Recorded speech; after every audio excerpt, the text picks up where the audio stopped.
believe that if county governments were not here to absorb some of the shock and act as cushion, the economic and governance challenges Kenya is going through today would have overwhelmed and overrun the national government.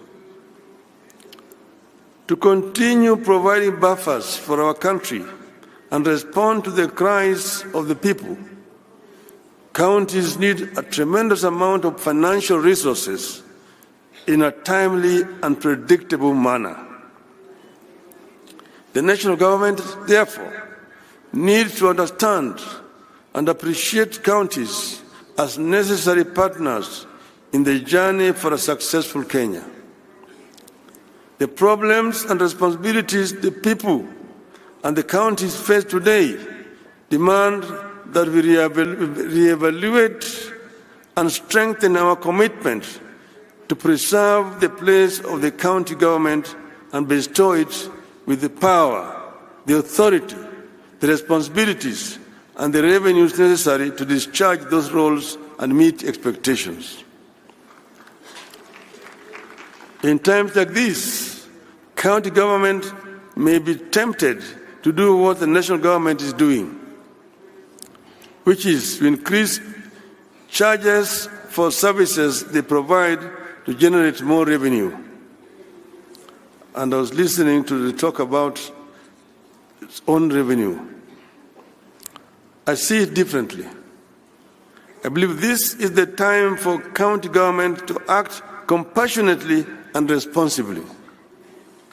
The problems our people face today require that we invest within our means in programs that create jobs and put money into the people's pockets. Counties don't have to copy and paste what the national government is doing. I encourage you to be own models for innovation and creativity.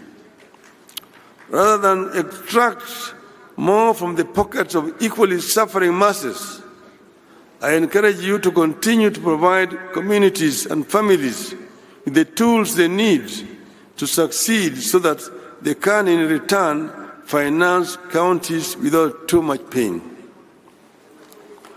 Being on the ground, governors have no time to get into a lot of ideological debates that consume our politics in Nairobi.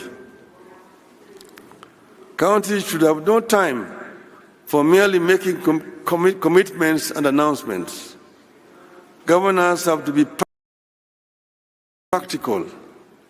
You will do well and set examples when you back up your pronouncements with concrete action at the level of policy and practice. I believe that the work that you do, if done well, will with time have a concrete impact on the debate at the national level. This is the time to provide a record amounts of assistance to our farmers to enable them save us from the routines of famine, food imports, and food inflation. This is the time for financial inclusion programs and ensure the money reaches the intended recipients. This is the time to work on turning your towns into smart cities of tomorrow, equipped with world-class amenities. I encourage you to soldier on and double your efforts at light manufacturing and value addition as a way of generating revenue and putting money into people's pockets. With focus, you should be able to set up world-class investment and industrial regions along dedicated corridors of your counties to aid manufacturing. I want to encourage you to particularly promote labor-intensive manufacturing because it puts money into the people's pockets. And I'm talking to you as a manufacturing engineer.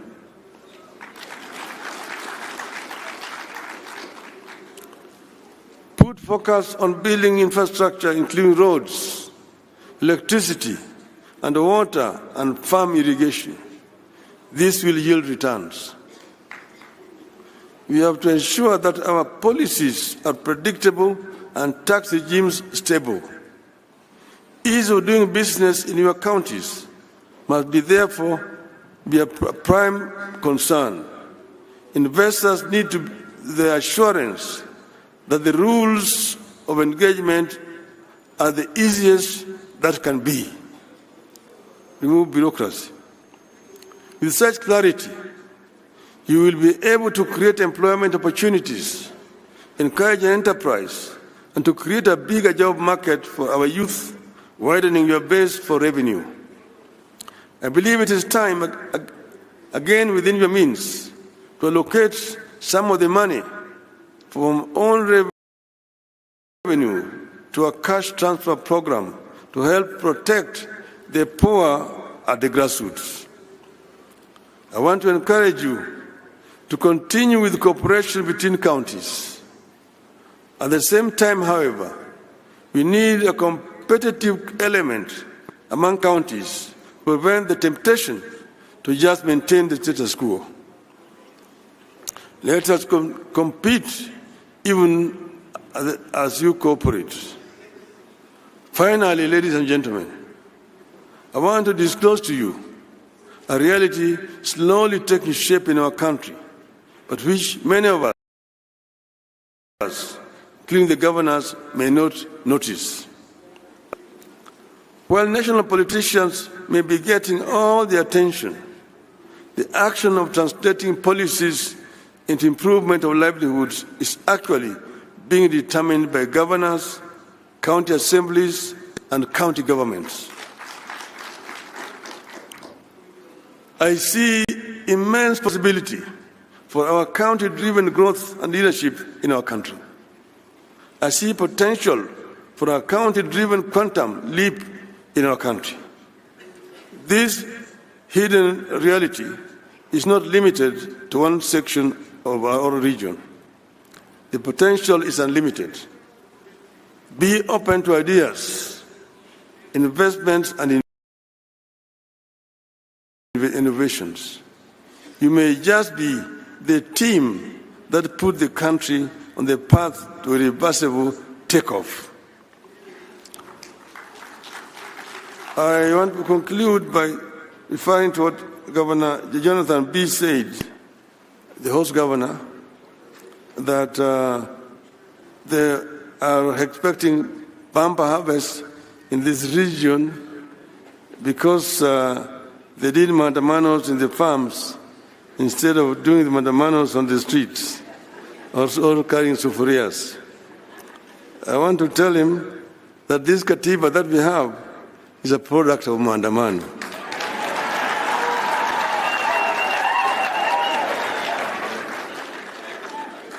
And I also want to remind that if mandamano can help families whose children were cheated or money being taken to Finland, there's nothing wrong with mandamano.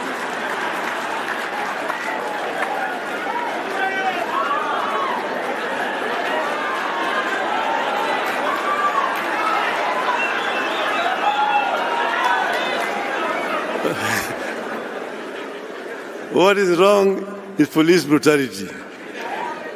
And finally, I want to tell a rogue ambassador, leave Kenyans alone. If Mandamano can lead to a dialogue between Ichung'wah and Kalonzo, everything is good with Mandamano. Tell the rogue ambassador, Kenya is not the United States. Kenya is not a colony of the United States. Keep your mouth shut when you hear. Otherwise, you will call for your recall back to your country. I thank you, ladies and gentlemen.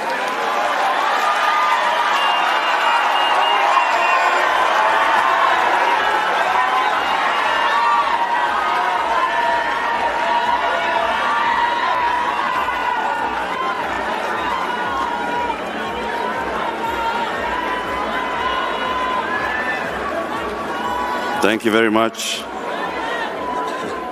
Another round of applause, please, for the former Prime Minister, Right Honorable Raila Odinga.